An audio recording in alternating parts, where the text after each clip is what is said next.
Good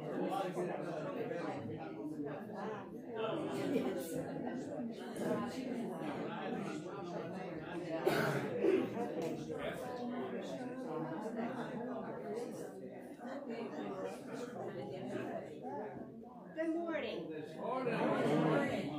Thank you for being in here. I hope that you will learn something that you didn't know today, and I'm glad to get to share this experience with you this morning. So, excuse me if I cough. I got near somebody's perfume and I'm coughing, sorry. But anyway, I wanted to start out this morning. I'm going to show you the pictures first. I've got 10 pictures that I want to talk about, and then I'll talk about some of the other things. But first of all, these are 5 vets. There's actually 6 people there, but one of them was actually a vet. I mean, 3 War veteran. But anyway, there were 5 men that went with us that were Iwo Jima vets.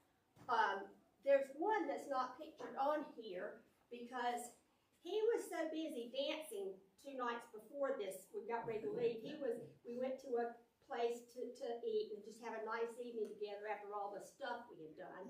And he was on the dance floor, I mean, just with all these women, and they were coming up and dancing with him. I mean, this man is like 95 years old, and he's out there dancing with all the, I mean, going to town.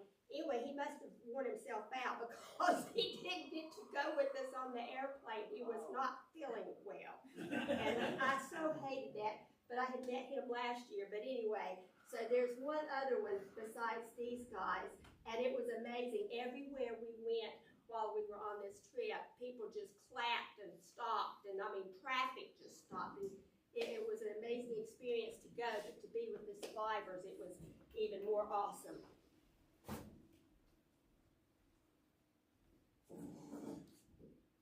See if I can. Yay, I made it happen. Okay. No, I didn't make it happen. Stop.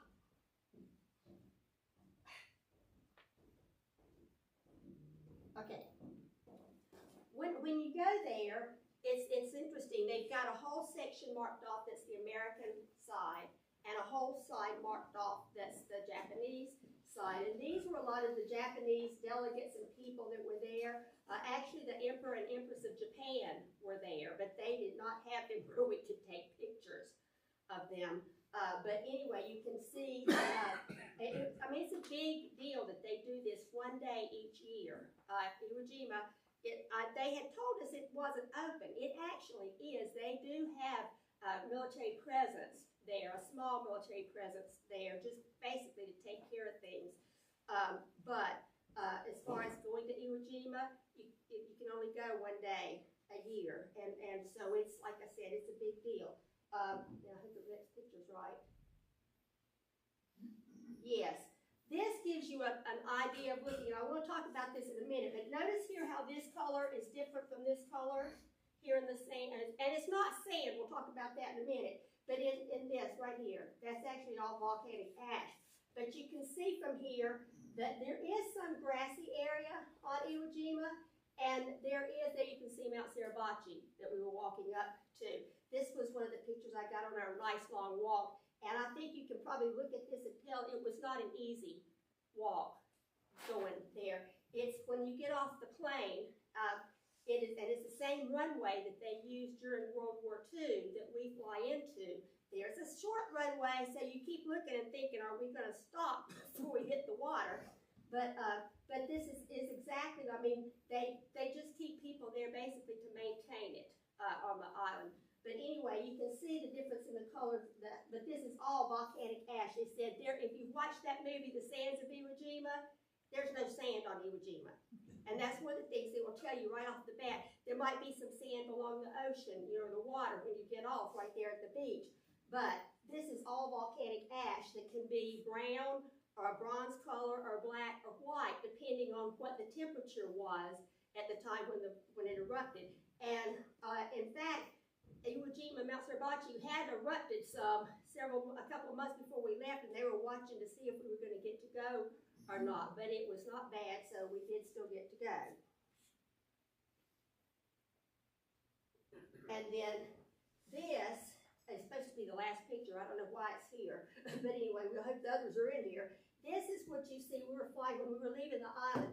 And you'll see in a minute, there's a picture. Iwo Jima looks like a pork chop. And I was supposed to have a nice big map for you, like the picture that's somewhere with them there. But anyway, it got delayed on Amazon, so now it won't be here next week. But I wanted you to see on that, and you will see in a minute. But this is Mount Suribachi, and it's like right, if you can picture in your mind a pork chop, and it comes down to that little end, the edge, that's where Mount Suribachi sits.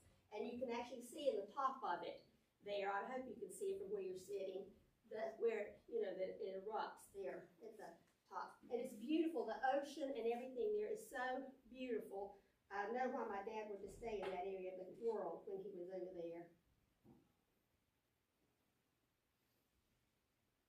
Okay, where are the rest of the pictures? You better be on here.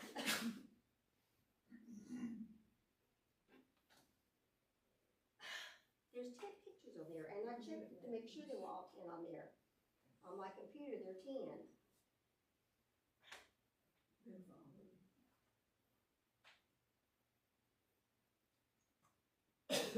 Well, I'm just going to tell you about the rest of them. I looked at that flash drive on my computer this morning, and they were all there.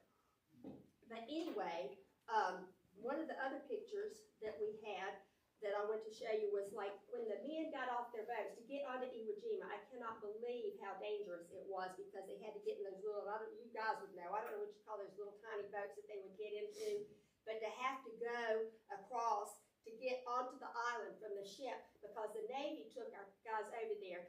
One of the things that we need to understand when we go over there, and they tell us this, it was the Marines and the Navy that were on Iwo Jima and did everything. Now, the Army and the Air Force were doing other things on other islands over there in the Pacific, and they did help at one point to get some of the guys over there, but these guys had to get off the Navy ship and go in like one of these small boats and get Higgins over. boat. Huh? Higgins boat. Yes, Higgins boat, thank you.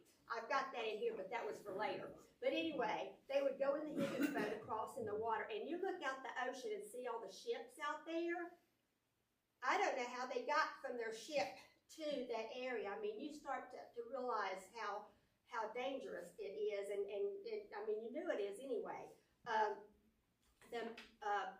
We'll talk about the military, how many served in a minute, but the one thing I want to mention, and it's supposed to be on the picture, is that the speaker that day, they have a guest speaker every year. Pete Hegseth was the speaker for the American side this year, and this was before all the stuff came out on the news about him. But anyway, he was the American speaker, and then the one for the Japanese, I couldn't understand the name, that they pronounced the man's name, but I didn't. It made no sense to me. But the Emperor and Empress of Japan were there, so that tells you what a big deal this is. It was so hot that day, and this is another picture I hate we missed, because there was the picture of our Marines, and they were in their dress blues standing there, and there was a huge military presence from both sides. And from where I was standing, none of us get to see it. We have to stand during this whole day that's hot. And on this particular day, it was 112 degrees. It was awful. But anyway, you're so engrossed in everything, you don't really notice it. And the bad thing about that is you have to wear khaki slacks, dress slacks, a long sleeve white dress shirt, and a jacket, like a blazer kind of thing. It was hot. And you're just soaking wet. And you get on the plane, and I was glad I had no sense of smell, because I'm sure it was horrible. But anyway, it's like I said, it is a very big event, and it's very formal kind of thing that they have. And it was so hot, though, that day, that these Marines in their dress blues, there were two lines of them, and like if this is where the Emperor and Empress are, and the dignitaries and all the speakers are, that's there, and they've got them under tents.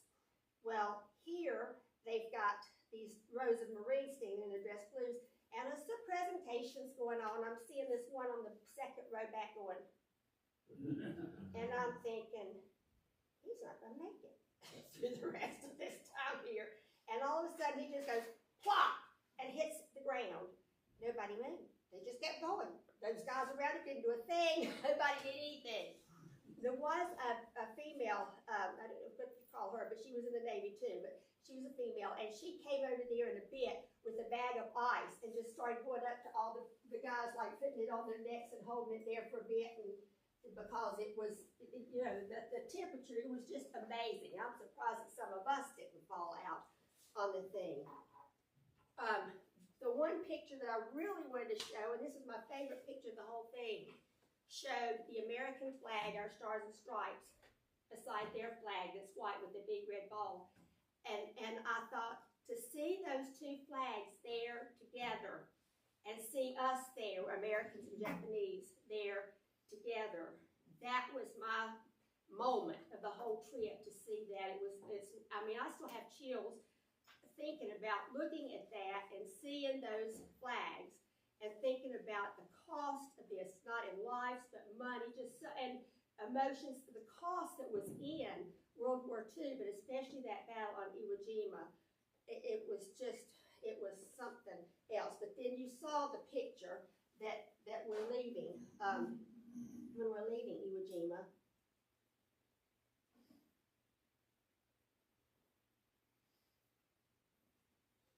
Or maybe not. Is it not going to be back? Yeah, there. But the water, there's like, and it was this way even in Hawaii and Guam. The water is like 3 different colors, and I've just never seen, I mean, I've been in lots of places in the world, but I had never seen the water exactly like that before. I don't know if it's because of the temperature or what, but it was just, I mean, it was just so beautiful, and it was so clear on that day. But there again, you see why, you know, you've got the white there and the brown and then black in there. And like I said, it still erupts from time to time. So one of the things I wanted to tell you, how many of you remember when Thomas Begay came, the Navajo Code Talker was here? The day before I left to go on the trip, Thomas and his son called me and prayed with me in Navajo for the safety of my trip. That was especially meaningful to me, and I really appreciated that. There was these 5 survivors that were on there, but they were just all as sharp as a tack. I mean, you know, they did roll them around in wheelchairs most of the time and stuff, but they were, I could not believe how with it they were and able to walk and stuff. But like I said, when we got there, they did have wheelchairs and you know, and then they had vans that they got to ride up in. One of the pictures that was supposed to be up here showed how many vans they had bringing Japanese diplomats and different people in, including those veterans. So like I said, it's a big deal. Now, we call it Iwo Jima. They call it Iwo-cho. There's one word, Iwo-cho. And sometimes they just call it Io, without the T in it too. So they don't call it Iwo Jima like we do there. And we talked about Iwo Jima being an island. One of the first things they told us, like I said, they told us when we got there, and even before we got there, in symposiums we had to attend, you have to go to 2 symposiums in Arlington, Virginia, before they let you go to Iwo Jima, because there's so many things you can and can't do there. But anyway, the one thing they said, like I said, there was no sand, and they say it's not an island, it's an what they call, and I hope I'm pronouncing this right, but it's how they pronounce it, an archipelago, and that's a string of little teeny tiny islands out there. And if you look at a map, you'll see all those little teeny tiny islands, and where Iwo Jima is, it's literally a dot. They have to put a circle around it and mark it as Iwo Jima so you can even see it from the sky if you're looking at, you know, up high. But anyway, that's how small it is, and to think about all that happened on that is unbelievable. And I want to share some facts about that. It's approximately 8 square miles. That's as big as it is. And to think, if you're walking, when you get off the plane, that runway is, like I said, it's the same one that was used in World War II. If you walk from there to Mount Suribachi, it's 12 miles, 6 there and 6 back. It was so hot the day that we went that they advised us not to do that. There was one couple that did it, but they were real young and run all the time and stuff. And they made it, but they were paying a price for it when they came back. Now, that said, even where we had to go for the memorial walk, where the Japanese were there and where all the dignitaries and people were, they have 2 tents up there. But even to get there, it was 6 miles, 3 miles there and 3 miles back. think about walking in that volcanic ash that's hard to tread through, and that temperature. Needless to say, it was a difficult trip, but worth every bit of it. Now, the thing about us giving back, you know that we gave Iwo Jima back. We fought and won Iwo Jima. We gave it back to them. The big reason is, how far is it from us to get there? And how close is it to them? And it's not doing anybody any good right now. So we actually, and I've got the date here, June 26th of 1968, we gave Iwo Jima back to Japan. And then from now, like I said, they call it Iwo Cho. We'll still call it Iwo Jima, but the name now is Iwo Cho. That island, or it's not an island, is 6,231 miles in the United States. And actually from where we are right here, it's 7,489 miles. But it's only about 750 miles off the coast of Japan. So that's how you can understand how much it would cost for us to try to maintain it and keep it. And it's wonderful that we get to go on the one day that it's open.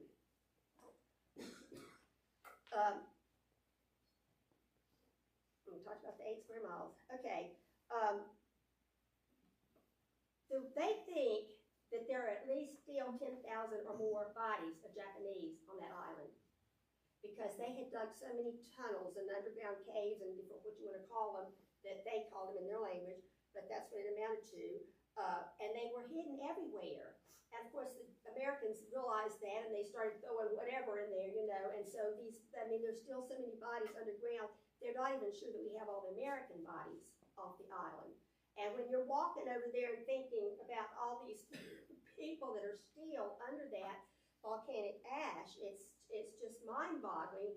And first of all, to think about that many people piled together on that little tiny piece of land, I don't know how they weren't running into each other. It was just unbelievable.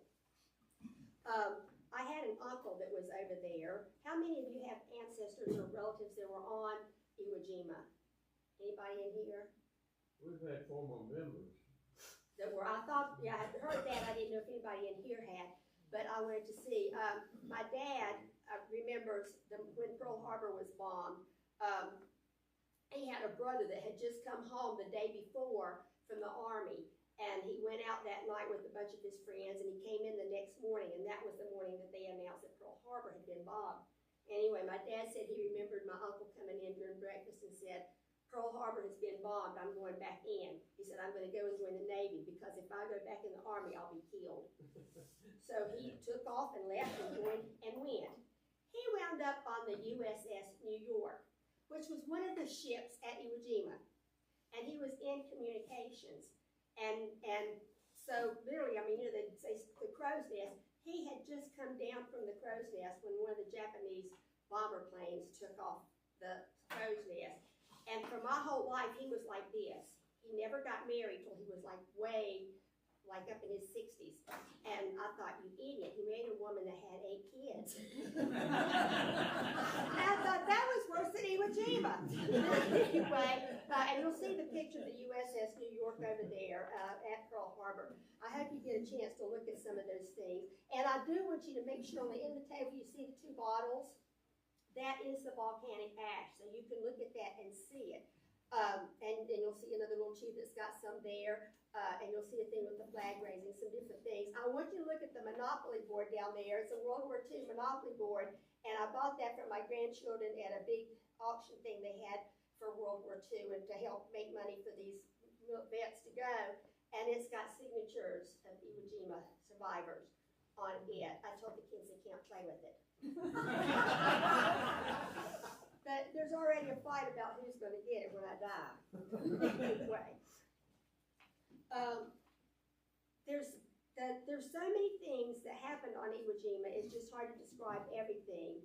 But I wanted to see, first of all, if you have any questions about things about Iwo Jima that I can answer for you. I don't know that I can, but I'll tell you what we were told if we were told anything. Where were you when you flew out to go to Iwo Jima? On Guam. Guam. Mm-hmm. And I'm glad you brought that up. Some of you know this, people in choir I'm sure do, but I was born while my dad was in the U.S. Navy. I was a furlough happening, and my dad didn't see me till I was 18 months old, and he came home. I didn't want anything to do with him because I didn't know who he was. You know, he was a stranger to me. It did not take long, but the cool thing was that when we were on Guam, we had to be on Guam for like a week because we had to attend 2 symposiums here in the United States, so in Arlington, Virginia.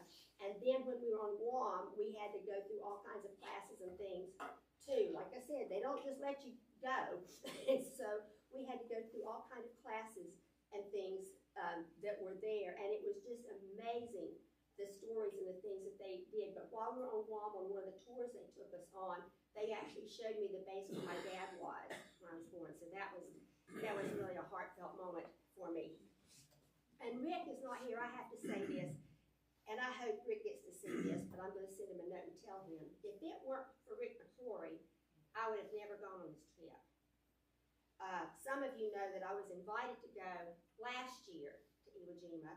Well, that's when then all of a sudden they had that big earthquake on Japan, and it caused all this seismic activity off the coast of Iwo Jima. So they were afraid for us to go over there, so they canceled that trip. And all of us who were signed up for that trip were put on the list for us to go this year.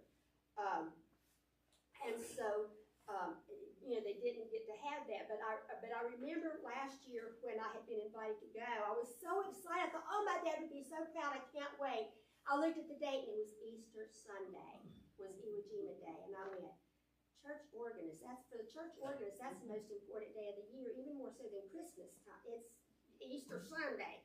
And I was in the office, and I told Rick, because you know he had some veteran background, and I said, Rick, I just can't believe this. And he said, Catherine, go to Iwo Jima. I said, it's Easter Sunday. He said, Catherine, Jesus is going to raise from that grave whether you're here or not. Now go. And I'll never forget that, because if it hadn't been for Rick, I would have not signed up to go, and thankfully I did, because then that meant I got to go this year. So I wish Rick were here that I could thank him, but I've got a thank you note that I want to send to him. But anyway, how many of you have ever heard of Ira Hayes? Okay. I don't know. You all probably know that the first flag raising that you see, well, here you've got a lot of the people around it, but the flag raising, and there's a little statue of it over there. The one that iconic picture that Joe Rosenthal got was actually the second flag raising. Now, the thing that amazes me is that there were probably 58 flag raisings, because you couldn't leave that. They were still fighting. They can't leave that flag up there for everybody to see. So the flag goes up and it comes down. But they put the flag up, and they took it down immediately. Joe Rosenthal missed it, so he threw these guys up there. Well, there were supposed to be 6 guys. One of them had already left and gone somewhere. So he grabs Ira Hayes and throws him up there. You know, tells him to get up there. Ira Hayes is a Pima Indian, and they are very private. You know, well, all of a sudden, he's up there, and if you've seen that movie with these guys from Iwo Jima, that's not all necessarily true either. It's Hollywoodized. But anyway, Ira Hayes, they threw him up there to be that 6th man, and so if you look at the flag raising, he's the one on the very end, you know, pushing it up. And so when he came down, he was just torn all up, because he knew he was not one of the original ones. But anyway, every year, he's from Sacaton, Arizona, and my friend Carly, that we do the Julie piano concerts, we've actually been to Sacaton to the Ira Hayes days that they have out there, and met his sister and people and talked to them. But the very sad thing about it was that Ira Hayes could not deal with the fact that he was not the one that was up there to start with, and that he was in all the pictures and got to go here and there raising money and bond efforts and stuff. Just a minute. Let me finish this, and then I'll get you. But anyway, they grabbed him. Joe Rosenthal wanted the picture, and so he grabbed him and threw him up there, and you know, and that always tore Ira Hayes up. And there's a ballad of Ira Hayes that Johnny Cash has done. And when I was out there, I actually met his brother Kenny and one of his sisters. I don't remember her name, but she was a nurse out there. But they were just as nice as they could be. But yeah, I always hate thinking about him and the fact that how that tore him up. Yes, Bob. Was he the Navy medic that they? No. Okay. He was not. He was not. He was just like. But yeah, there was a Navy medic that was one of them, and I had his name on another thing that some of the other notes I got for like the military presentations I have to do. But yeah, there was a Navy corpsman that was part of that group. But there were 6 guys, and if you look at that picture of Iwo Jima that's so iconic, you'll see the last one is Ira Hayes on there. And I hope you get a chance to listen to that song. It's about the drunken Indian, and he could not deal with that fame knowing he had not been the right person up there. Do you have any questions that possibly I can answer? How many were invited from the U.S. to go, and how were you chosen to be one of the invitees? The plane, we had 94 people that went, and that included our, the people with us, the guys and the people that were there. I was invited because of the book I wrote on the Navajo Code Talkers. And so, like, I don't know if I mentioned this already, but Thomas that was here, I think I did mention it, but if I didn't, either way you're going to hear it again. Thomas and his son called me the day before I was supposed to leave and prayed with me in Navajo for my safety and travels. And it was awesome. When I got back, they were indeed, I had just come home, and they called and said, Catherine, we're in D.C., can you get up here? I was like, no, I can't. But if you told me ahead of time, I could have, but they had Thomas to come to Arlington and do something. Thomas is 102 years old. Wow. Sharpest attack. And you remember that we sent him 100 birthday cards on his 100th birthday. But he's amazing. But he and his son Ronald called me the day before I left and prayed with me in Navajo for my safety and my trip. And so then, like I said, he was just in D.C. and called me and said, hey, can you come up? But can you believe he's 102 and still goes everywhere speaking? Now, the one thing about him being 102 is they don't know when they were born. They weren't, they were just assigned when they went to the military, according to records. Thomas was only 12 years old. But they just went out and grabbed them. I mean, not wrong to say that. When the Navajos heard that there was a war, of course, Native Americans in America are very close. And so when they heard that there'd been, the bombing on Pearl Harbor, they said that there were 37 rusty rifles that they took away from the Native Americans that showed up, and their sign-up station was just a piece of wood on, some tree stumps or something. They didn't actually have a place where you could go and sign up, but Thomas went right away, and according to records, he was 12 years old. But yeah, they used all those Navajos that came in because Navajo was the only language that had not been translated at that time that people had not figured out.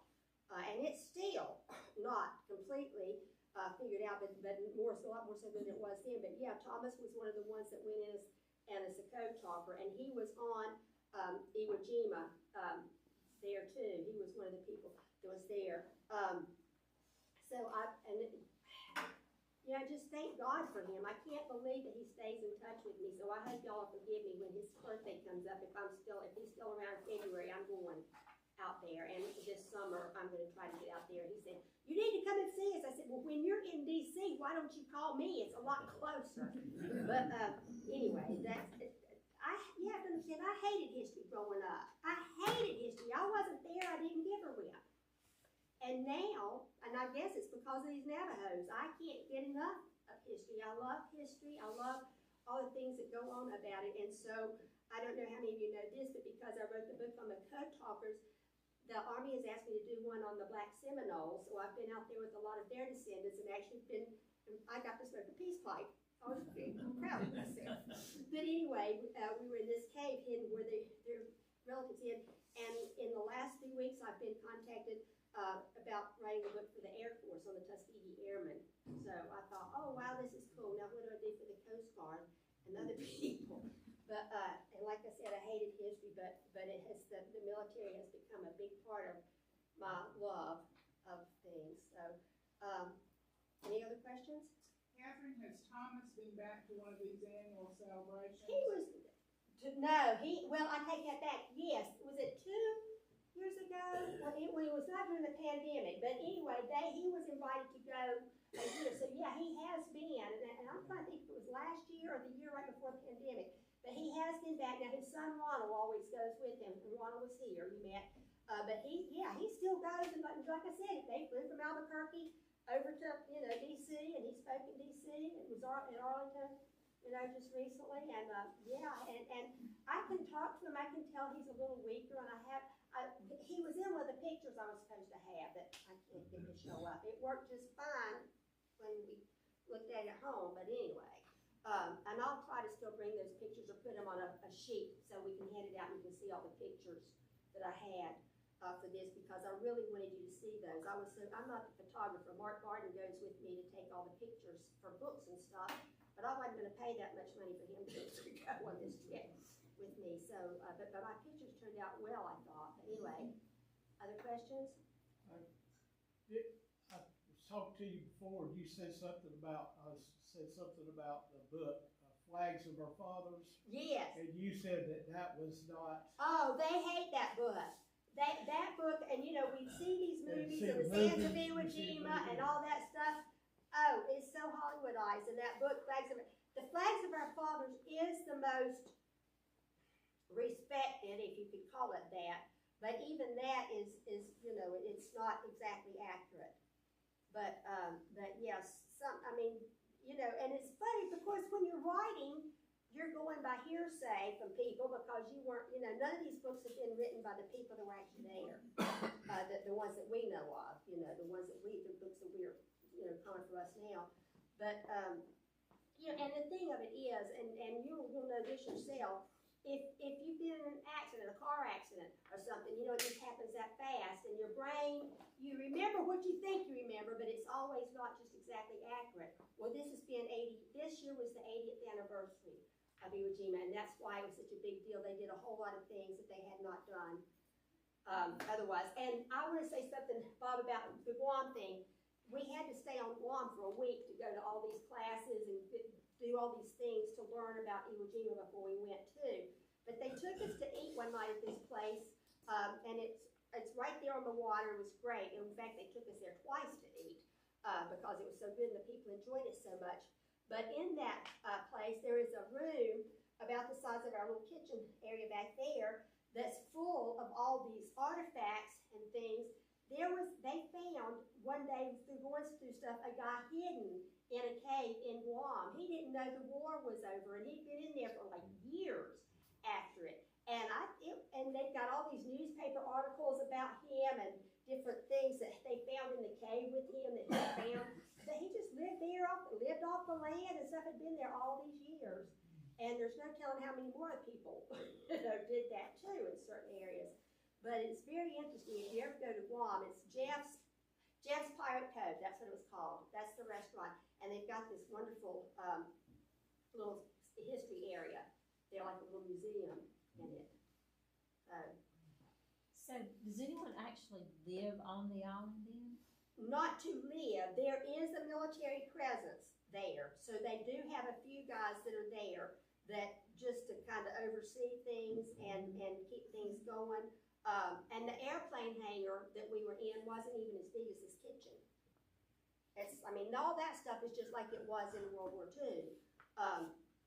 But there are a few guys that stay there just to kind of monitor things going on in the area in case anything would ever happen. You know, right now they're trying to be close to Japan, so they're trying to keep that relationship. But you know, you just don't know how things are going to go from one time to another. So yeah, they had told us no one, like for us, just public, lives on Iwo Jima. There aren't houses. There are no houses on Iwo Jima. There is that same, like I said, the base that they used there. We landed on the same runway, and I wish you could have seen the picture. When that map comes, I'm going to bring it anyway and put it somewhere that you can all look at it if you want to. But you can see on it the airstrip, and it's a small airstrip. It's not like flying out of Charlotte or some international airport, but it's just a small runway down through there, and it's the same one that they used. And like the hangar, they do have a few people that stay there, and they rotate them off so that they don't just live there all the time. I'm going to show my lack of historical knowledge, but tell us what led up to the Marines and the Navy landing on Good Iwo point. Jima. Good point. They knew that the Japanese were trying to get closer and closer and closer to the United States. And so they knew that they did not want them to get here to our mainland. So that's why the whole decision was made to go. And they had all those little islands that were like hops across from Japan to here. And that's did you have a question? I was gonna ask you, all the classes you went to before you got over there, is there anything, one thing that sticks out in your mind that you didn't know before you went? How about 1,000? Well, some of those things that they taught the class, what did you learn that really sticks out? You made me cry. Not intended. What I learned was how many people sacrificed their lives for us to be here today. That's the one thing that hit me the strongest. I mean, to think of how many lives were killed. It was only a 36-day battle. 36 days. And that many people are killed. I'm gonna tell you right, because I don't want to trust my memory on this.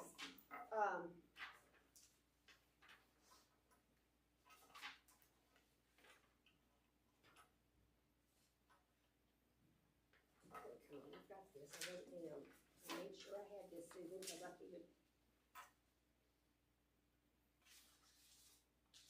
Oh gosh. Well, in all, the numbers, I can't find the exact numbers. I've got it written down here, how many were on there from the Japanese side and how many were on the American side. But, got it. These were the numbers killed. So, and you've already gotten that. We had Americans that were either killed or wounded during the Battle of Iwo Jima. There were 6,821 Americans. But for the Japs, there were 21,900 that were killed. And that doesn't count how many were wounded. That was how many Japanese were killed.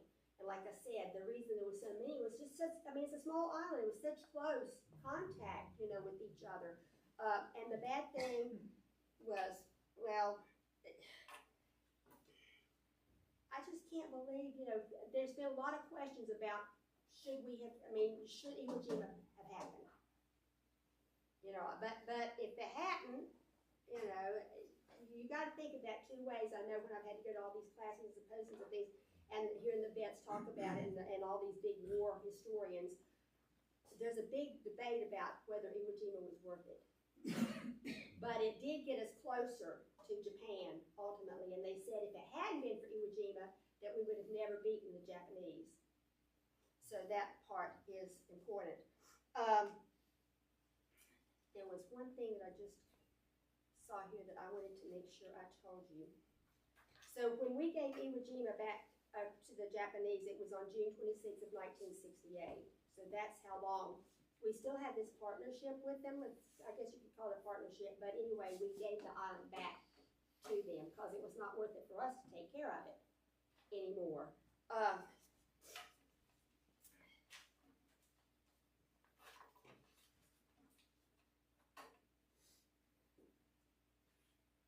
This is not actually about Iwo Jima, and I want to find it because I wanted to be sure I told you about this.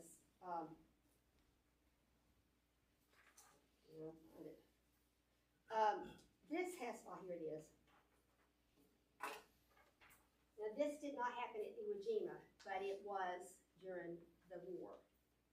In September of 1944, 9 U.S. pilots ejected out of their planes onto the Japanese island of Chichijima. Now, there's a lot of Jimas out there. So Chichijima, as I understand, is like 479 miles, basically say 500 miles from Iwo Jima. But Chichijima, and all of those islands were important to us because, like I said, it was getting us a step closer to Japan. So that's why Chichijima was just, was important. We just don't hear about it like we did Iwo. But anyway, in September of 1944, 9 U.S. pilots ejected out of their planes onto the Japanese island of Chichijima. 8 of those 9 pilots were captured, executed, and ritually cannibalized by Japanese soldiers. And they did that a lot, from what I've heard and read with the guys that were killed. The sole survivor, George H.W. Bush, landed far away from the island in the water and was later rescued. So that's when the Air Force has asked me about writing a book for them now, and the Tuskegee Airmen, but they said, you gotta make sure you put George H.W. Bush in there. And I had no clue about that, but I thought that was just a very fascinating tidbit. There's videos of his being rescued. Do what? there are videos of. Oh, yeah, there's a lot of them. Yeah, you can go online and look that up and you'll see videos of his rescue. Most all this stuff, nowadays you can see anything almost online. The problem is, and this is one of the things that they told us during this trip, you have to double check, triple check, because there's so many things that are told. And we all know that if I ask each one of you how St. John's got started all these years ago, how many different stories would I hear? So word of mouth and through time things, change. I mean, do I remember what I got for my 9th birthday? No. So, that the word of mouth thing is a lot. So I have been to Quantico so many times, and actually they've asked me to come there for one of the things that they're doing. But my grandchildren have been to Quantico so many times, it's unbelievable too. But I hated history growing up. I wasn't there, I didn't care, and I've said that to y'all before, but there's no way you can describe what it meant to be. I've been a lot of places, like I said, God things, but this was unbelievable. And my dad would be so proud. They know how many Iwo Jima survivors there are. From Right. that Right now, how many are oh, survivors are there? yes.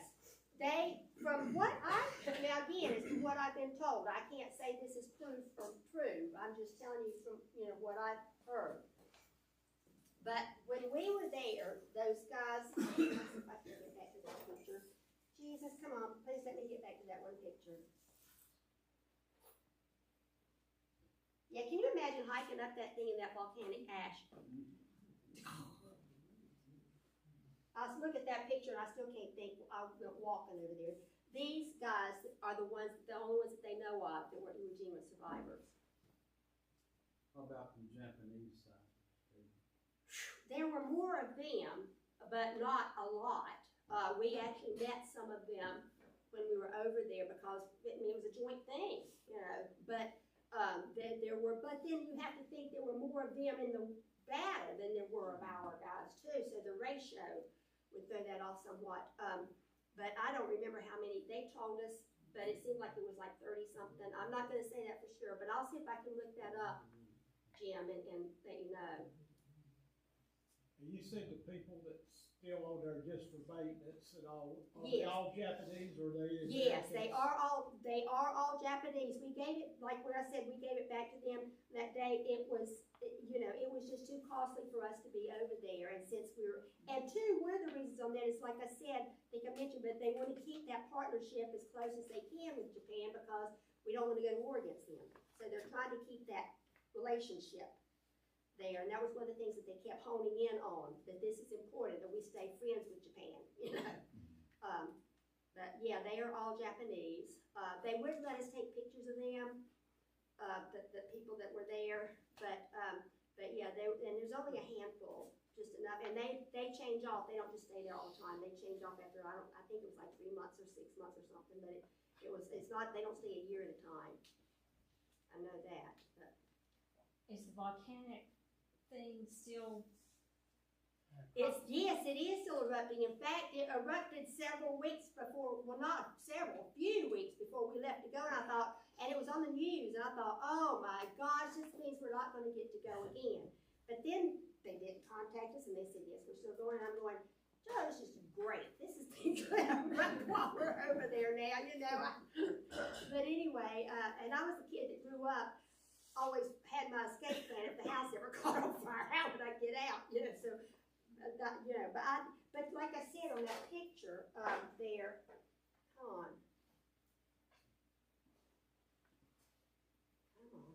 I'm so mad about these pictures. I'm going to get these pictures. Stop. Go back. Well, you can see here that ash. I'm going to get the one. Please stop there. Okay, you see right here? That's Mount Suribachi, and you see the white on the top? That's ash there. That's where it just erupted a few weeks ago. There, and see, there's ash, you can't tell in the picture, there's ash all right there, and like I showed you, the ash can be white, or different shades of brown, or black, and it all depends on what temperature it was when it erupted. And so you can see the different colors here in the sand when you're walking, like over there in those bottles you can see. And I want to give you time to go over there and look at that stuff too. But yeah, and I wish you can you tell here that the Japanese, I don't know if you can see his face well enough to tell, but he looks to me like he's in an American uniform, and I'm like, It's like a Marine. yeah, so, but look at his face. That's what got me. There were several of them like that. They were of Japanese descent, but they're Americans.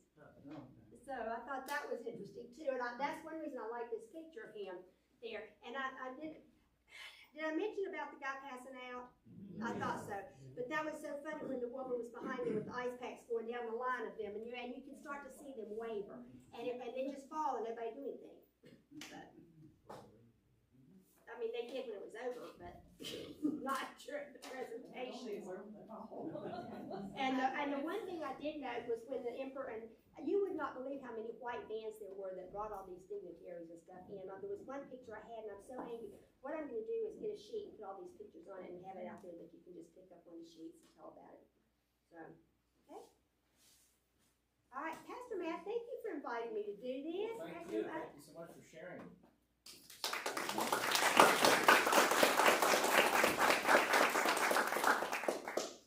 Thank you. So I'll pick a part. The member that Bob was speaking of that was at King Regina was Robert Kenley. You all remember Robert Kenley? I know that name. I was going to say, I've heard that name, but I don't know him. And it was Robert Kenley.